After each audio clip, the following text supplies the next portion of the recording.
Baik, Assalamualaikum warahmatullahi wabarakatuh. Perkenalkan saya Fawaz Welda, saya berasal dari kelas 1B Teknologi Kimia Industri.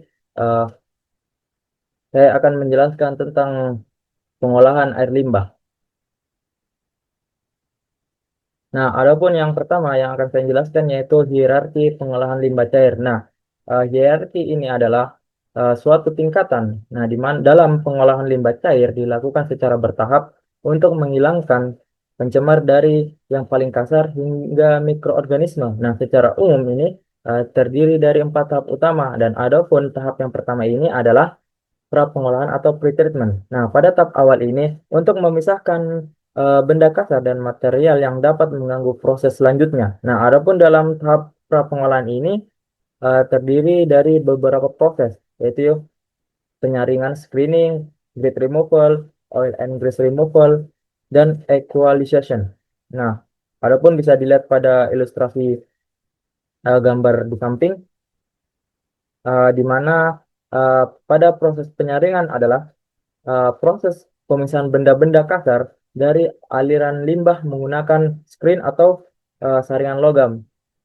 Nah, bisa dilihat pada gambar ini air limbah masuk melalui screen miring sehingga sampah tertahan. Benda yang disaring yaitu berupa contohnya seperti plastik, kain, kayu, daun, botol, kaleng, tisu, dan sampah padat lainnya. Nah, adapun pada tujuan pada tahap ini adalah pertama melindungi pompa, mencegah pipa tersumbat, kemudian mengurangi beban unit berikutnya.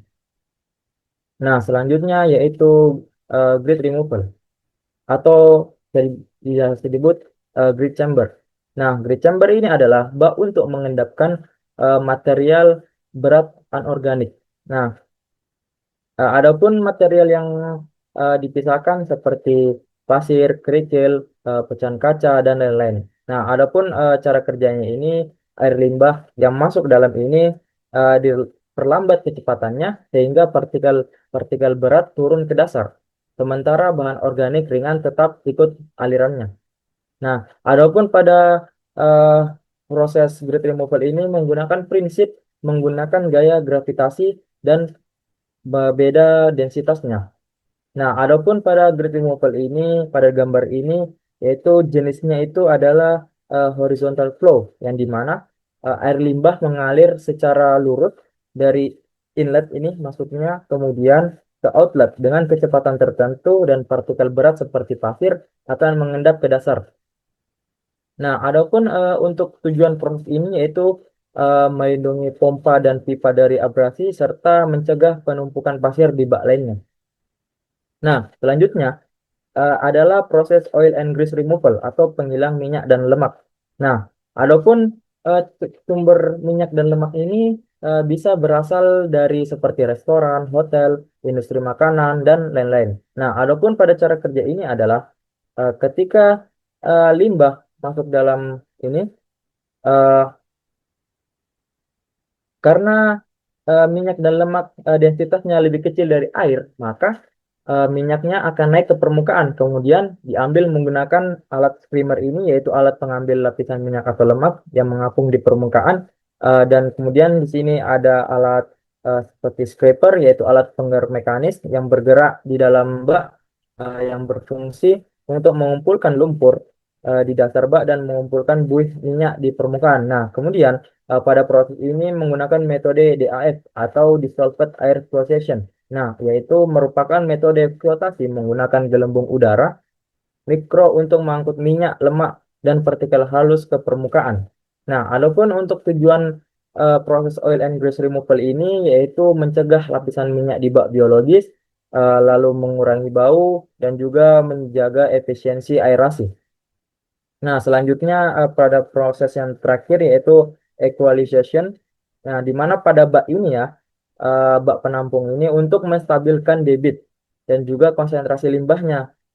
Nah, cara kerjanya itu ketika air limbah ditampung sementara di dalam ini, lalu diaduk agar homogen. Nah, di sini limbah yang dialirkan secara stabil ke proses berikutnya. Nah, adapun untuk fungsinya itu yang pertama untuk menyamakan debit, kemudian menyamakan pH-nya juga, dan serta menyamakan konsentrasi polutannya. Nah, baik itulah pada proses yang pertama. Selanjutnya adalah pengolahan primer. Nah, pengolahan primer ini yaitu suatu proses setelah pre-treatment dengan tujuan untuk menghilangkan padatan kasar dan tersuspensi secara fisik. Nah, pada proses umumnya ini, pada pengolahan primer terdiri dari beberapa, yaitu yang pertama sedimentasi atau pengendapan, kedua flotasi, dan ketiga koagulasi dan flokulasi. Nah, pada tahap ini yaitu fokusnya pada fisiknya, bukan menyentuh zat terlarutnya, dan tujuannya itu menurunkan kadar TSS dan sebagian BOD-nya. Nah, bisa dilihat juga pada ilustrasi gambar di samping. Nah, yang dimana untuk sedimentasi atau pengendapan adalah proses pemisahan partikel padat dari air limbah dengan memanfaatkan gaya gravitasi. Nah, adapun partikel-partikel yang berat ini akan turun ke dasar bak membentuk lumpur. Nah, adapun cara kerjanya ketika eh, air limbah masuk ke dalam bak sedimentasi ini, partikelnya turun ke dasar sehingga air jernihnya akan keluar di bagian atas. Nah, adapun faktor-faktor yang mempengaruhi pada proses sedimentasi ini yaitu pertama ukuran partikel, kemudian berat jenis partikelnya, waktu tinggal atau detention time, dan juga kecepatan aliran serta temperaturnya. Nah, yang selanjutnya adalah flotasi. Flotasi itu merupakan proses pemisahan partikel ringan seperti minyak dan juga lemak dengan cara mengapungkannya ke permukaan. Nah, cara kerjanya pada proses ini yaitu air limbah diberi udara sehingga membentuk gelembung kecil, gelembung yang menempel pada minyak, lemak, buih, partikel ringan, lalu material tersebut naik ke permukaan. Nah, setelah partikel-partikel ini naik ke permukaan, kemudian diambil dengan alat steamer, yaitu alat pengambil lapisan minyak dan lemak yang mengapung di permukaan air. Nah, adapun sesuai untuk fungsinya yang dimana flotasi itu untuk menghilangkan minyak, menghilangkan lemak, mengurai TSS ringan, dan juga mengurangi kadar COD dan BOD tertentu. Nah, selanjutnya yaitu koagulasi dan flokulasi. Nah, ini adalah merupakan proses kimia fisika untuk menghilangkan partikel yang sangat halus yang tidak bisa mengendap sendiri.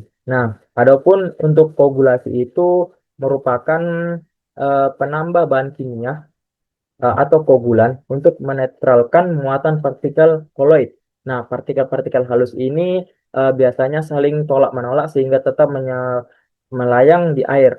Nah, dengan koagulan ini partikel ti- jadi tidak stabil dan bisa bergabung. Nah, adapun contoh-contoh bahan koagulan itu seperti tawas, periklorida, dan PAC.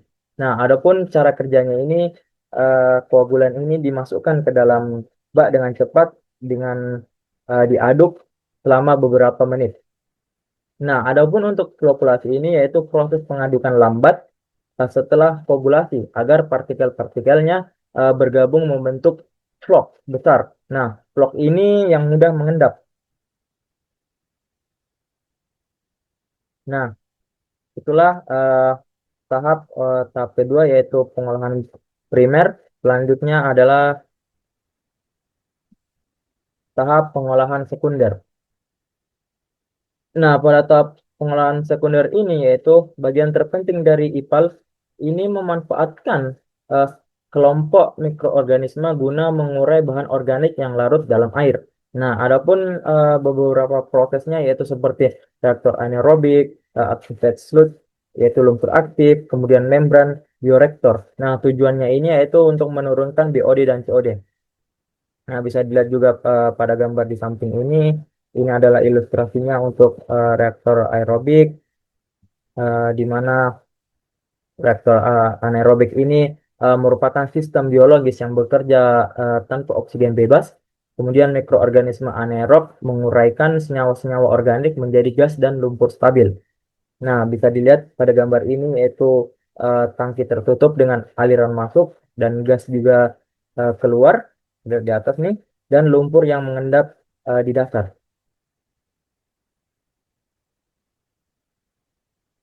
Nah, selanjutnya yaitu activated fluids, yang dimana lumpur aktif yaitu merupakan proses biologis aerobik, yaitu menggunakan mikroorganisme yang membutuhkan oksigen. Nah, pada gambar ini juga terlihat bak aerasi, gelembung udara, dan clarifier, yaitu bak pengendap setelah aerasi.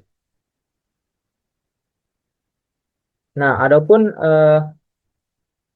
proses-prosesnya yang selanjutnya yaitu ada membran bioreaktor.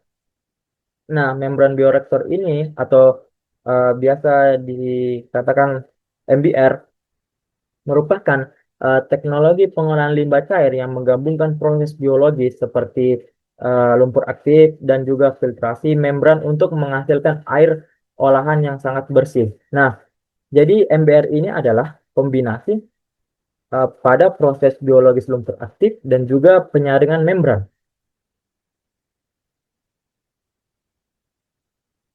Nah, itu adalah proses pengolahan sekunder.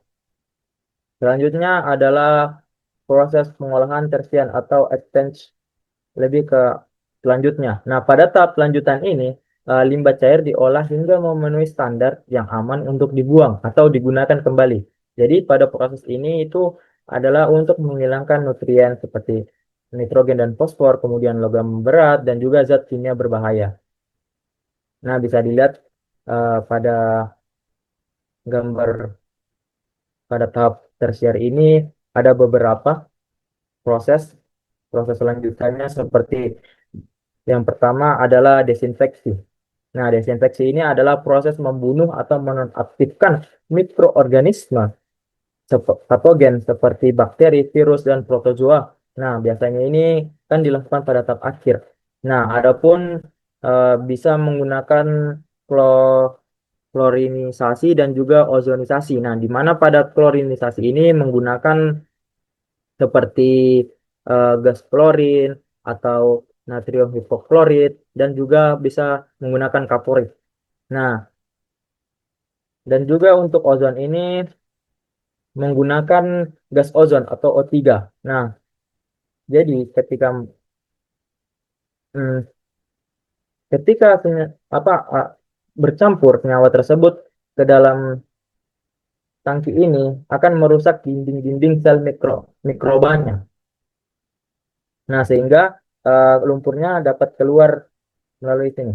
Nah, selanjutnya yaitu penyerapan karbon aktif. Jadi, karbon aktif ini digunakan untuk menyerap zat pencemar terlalu pada permukaan pori-porinya. Nah, adapun yang dihilangkan seperti warnanya, bau, kalau ada pestisidanya atau senyawa organik dan juga sisa-sisa klorin.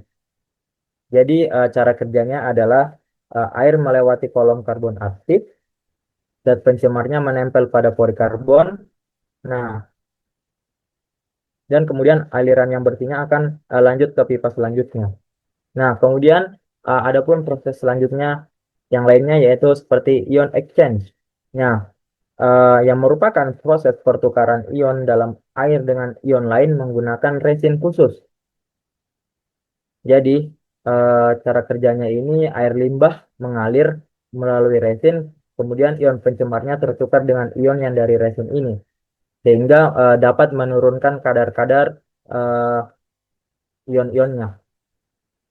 Nah, selanjutnya yaitu filtrasi membran. Jadi bisa dilihat juga pada gambar ini terlihat lembaran membran atau modul filter halus, yang dimana filtrasi membran merupakan penyaringan dengan memakai membran berpori kecil, eh, yang dimana kelebihan-kelebihan ini yaitu airnya sangat jernih, contoh untuk airnya dapat digunakan kembali. Kemudian kekurangannya itu adalah mahal dan juga membrannya ini bisa falling. Nah, selanjutnya proses lainnya yaitu penghilangan nutrisi. Nah, sesuai pada di gambar ini, terlihat unit reaktor tambahan untuk menghilangkan nitrogen dan fosfor. Nah, di mana nutrisi dalam air limbah kan terdiri dari nitrogen dan fosfor. Jadi, jika dibuang terlebih ke sungai, dapat menyebabkan eh, eutrofikasi atau ledakan alga di sungai atau danau.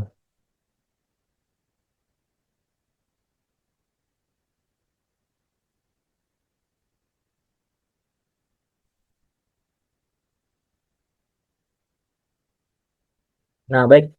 Selanjutnya adalah macam-macam pengolahan limbah cair. Nah, di sini yang pertama yaitu adalah screening penyaringan, yang di mana tahap pertama dalam pengolahan limbah yang bertujuan untuk menangkap benda-benda kasar atau sampah berukuran besar seperti plastik, kayu, ranting, dan lain-lainnya agar tidak merusak pompa dan menyumbat saluran di unit pengolahan berikutnya. Bisa dilihat juga gambarnya di samping ilustrasinya.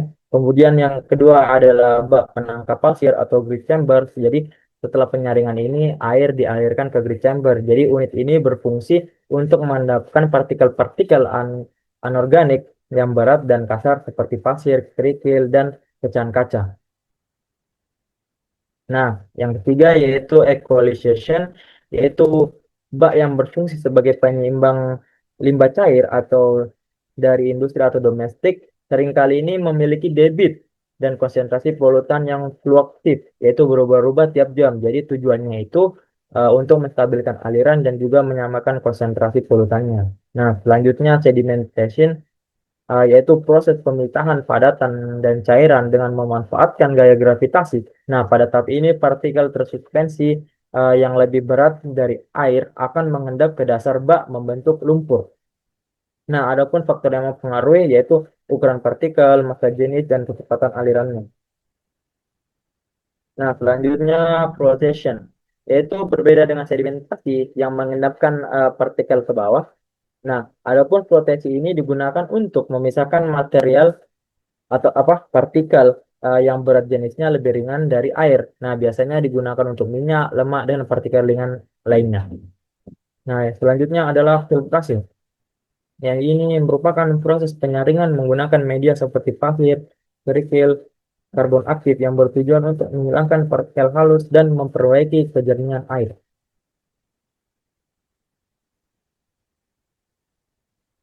Nah, baik. Selanjutnya adalah saya akan memberikan beberapa contoh-contoh soal perhitungan fisika pada limbah cair, yang dimana yang pertama adalah soal-soal pada untuk sedimentasi yang terdiri dari kecepatan pengendapan, yang dimana menggunakan rumus dari hukum Stokes, yang dimana contoh pada soal ini sebuah partikel pasir halus berdiameter 0,02 cm akan diendapkan dalam bak sedimentasi berisi air pada suhu 20 derajat Celcius jika densitas pasir adalah 2.600 kg per meter eh, kubik. Hitunglah kecepatan pengendapan partikel tersebut dengan asumsi aliran laminar. Nah, jadi didapatkan diketahuinya, dan kemudian yang ditanyakan adalah kecepatan pengendapannya. Jadi menggunakan rumus pada hukum Stokes, ya bisa dilihat di sini, dan didapatkan dari perhitungannya didapatkan hasilnya 0,0348 m per depth. Nah, ini adalah kecepatan pengendapannya. Nah, selanjutnya pada soal absorpsi, yaitu terdiri dari kapasitas dan efisiensinya. Nah, di sini ada pun soalnya, contoh soalnya yaitu limbah cair sebanyak 5 liter mengandung logam timbal Tb dengan konsentrasi awal 80 gram per mili. Setelah diaduk selama dengan 2 gram adsorben, konsentrasi timbal turun menjadi 8 miligram per liter. Tentukan kapasitas absorpsinya dan juga efisiensinya. Jadi, untuk kapasitas absorpsi atau dengan simbol Q, nah bisa dilihat dari rumus ini, dan juga untuk efisiensinya menggunakan rumus ini. Jadi, eh, melalui perhitungan didapatkan hasilnya untuk kapasitas Q-nya yaitu 180 miligram per gram, dan kemudian untuk efisiensinya bisa sampai 90%.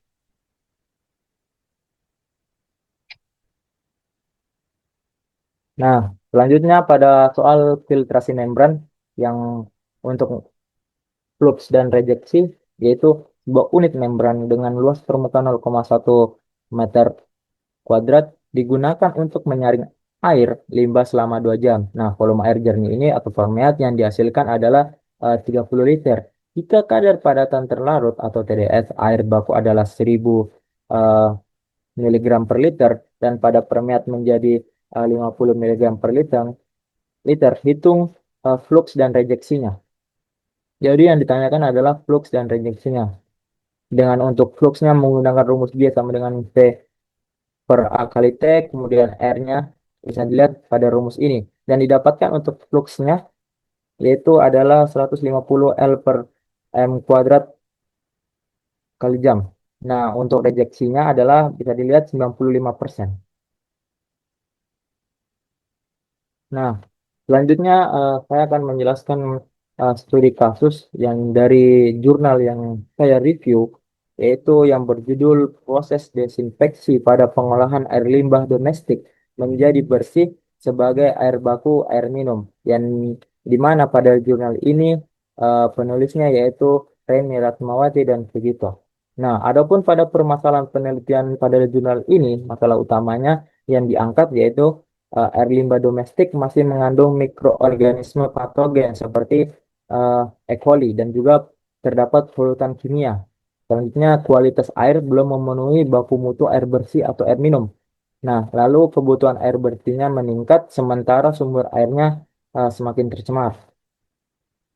Nah, adapun pada metode atau proses yang dipilih pada jurnal ini, peneliti menggunakan kombinasi proses biologi dan kimia di mana proses biologinya menggunakan reaktor biofilter. Nah, mikroorganisme dalam biofilm ini berfungsi untuk menguraikan BOD-nya dan juga menguraikan beban pencemar. Nah, untuk proses fisika kimianya menggunakan filtrasi, yaitu menggunakan media seperti pasir silika, manganes ginseng, dan juga karbon aktif, yang dimana fungsinya adalah untuk menyaring partikel, menghilangkan warna, bau, dan juga logam-logam berat. Nah, untuk proses kimianya ini menggunakan desinfeksi menggunakan kaporit dengan variasi dosis 100, 150, 200, 250, 300, 350, dan 400 ppm yang dimana untuk membunuh bakteri terutama E. coli-nya. Bisa dilihat reaksi utama yang terjadi adalah ketika kaporit dengan air bercampur menjadi HOCl plus CaOH 2 kali. Nah, untuk efektivitas pengolahan terhadap penurunan polutannya, peneliti ini menggunakan kombinasi proses biologi dan kimia. Yang pertama bisa menurunkan penurunan mikrobiologi yaitu pada E. coli-nya, di mana efisiensi meningkat seiring dosis favorit dan pada dosis paling tinggi ini bisa dilihat 300 dan hingga 400 ppm. E. coli-nya untuk MPN-nya adalah bisa mencapai 100% efisiensinya. Jadi dapat disimpulkan bahwa ini memenuhi standar air bersih semakin tinggi dosisnya. Nah, selanjutnya pada parameter kimianya itu yaitu parameter anionnya, kandungan sulfat, klorida, nitra, dan fluoridanya terdeteksi dalam jumlah kecil dan berada jauh di bawah ambang batas. Dan untuk parameter kationnya seperti bisa dilihat untuk kandungan Fe dan Seng-nya ini juga sangat rendah dan memenuhi syarat. Jadi kesimpulan ini memenuhi standar air bersih. Dan adapun parameter fisiknya untuk kekeruhannya turun signifikan dan juga air lebih jernih. Nah, adapun untuk kesimpulan-kesimpulan pada jurnal yang saya review tersebut, dari hasil penelitian dapat disimpulkan bahwa pengolahan air limbah domestik menggunakan sistem terpadu biofilter dan juga desinfeksi kaporit merupakan metode yang efektif dan efisien dalam menghasilkan air bersih yang memenuhi standar kualitas, di mana proses biofilter mampu mengurangi beban organik secara signifikan melalui aktivasi mikroorganisme, sementara pada proses desinfeksi ini menggunakan kaporit sangat efektif dalam menghilangkan mikroorganisme patogen khususnya Escherichia coli. Nah, adapun pada dosis kaporit optimal yang direkomendasikan dalam penelitian ini adalah sekitar 350 hingga 400 ppm karena mampu mencapai efisiensi maksimal dalam membunuh bakteri tanpa menimbulkan efek samping yang berlebihan. Selain itu, hasil pengolahan menunjukkan bahwa sebagian besar parameter fisik dan kimia telah memenuhi baku mutu lingkungan, sehingga air hasil pengolahan berpotensi digunakan kembali sebagai air baku air minum setelah proses lanjutannya. Nah, baik, sekian itulah materi yang saya jelaskan. Kurang dan lebihnya mohon dimaafkan. Sekian dari saya. Wassalamualaikum warahmatullahi wabarakatuh.